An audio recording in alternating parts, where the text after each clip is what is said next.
In this video I'm going to be going over everything I hate is a strong word.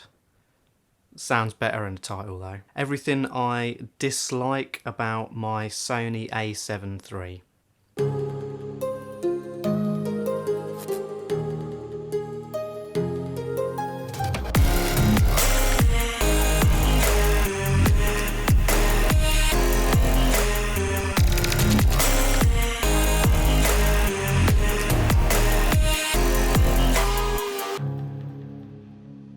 So for those of you who watch the videos on this channel, you'll know that I put out a Sony A7 III still worth it video a couple of months ago. In that video I highlighted some of the things I liked, some that I didn't, and there's nothing that I would take back from that video. However, in recent weeks there's been some things that have been brought to my attention. Oh, by the way, I'm using the Sony A7 III to shoot this talking head sequence right now, and I'll put on the exact picture profile settings used on the screen right now.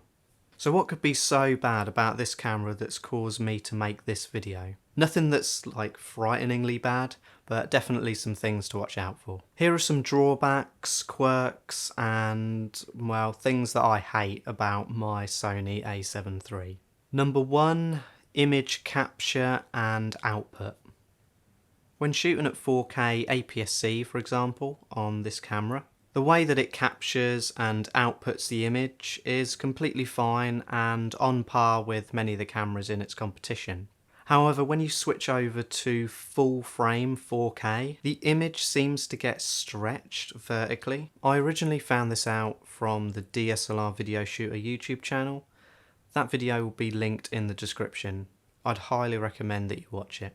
But finish this video first because I need the watch time. When I first heard about this issue, I was like, how could Sony mess something like this up? But it's true. Take a look at this piece of footage I shot at 4K using the APS-C mode.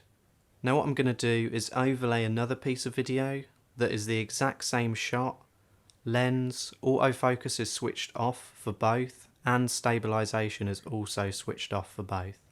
I've scaled it up to match the APS-C take, and if I toggle between takes you can see that the image sort of does a little dance.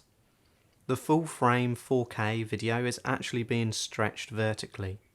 I've looked all over online to find some kind of firmware update that hopefully corrects this, either directly from Sony or third party, but so far I've had no luck. So if you know an update to sort this issue out, then please leave a comment below and let me know. It's not a deal breaker for me. I'm shooting in full frame 4K right now, for example, and be honest, did you notice that this whole shot had been stretched vertically by the camera? Probably not. Number 2, slow operating system. This is a known issue that's a real pain in the arse, and it really slows down your workflow. The speed that this camera responds is like what I can only describe as, you know when you have an old phone and it's kind of slow to use? It's like that. Again, not a deal breaker, but it's enough to make you a little bit pissed off from time to time. I'll often find that I'll be going through the wonderful Sony menu. It will be really laggy from time to time.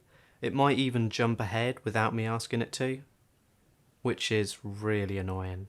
Number 3, low data rates and compression. One of the things that you'll probably hear online is that Sony colours suck.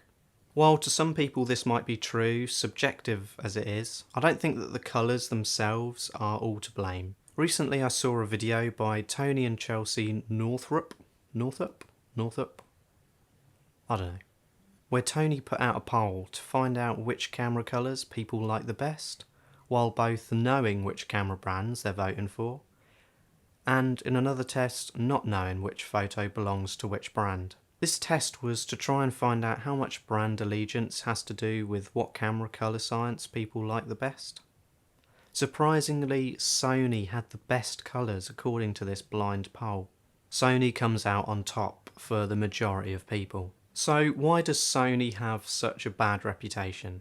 I think that a lot of it has to do with Sony's choice to provide very low data rates when shooting video. Now I'll just say, as an owner of a couple of Sony cameras, the colours that come straight out of camera are actually pretty decent. The skin tones are okay, but only when you use the correct settings. If your exposure is off a little bit or you haven't quite got the right white balance, then good luck in post-production. However, when shooting something like log, which is something that a lot of people like to do without knowing the correct settings for, then correcting those colours, the image can just fall apart.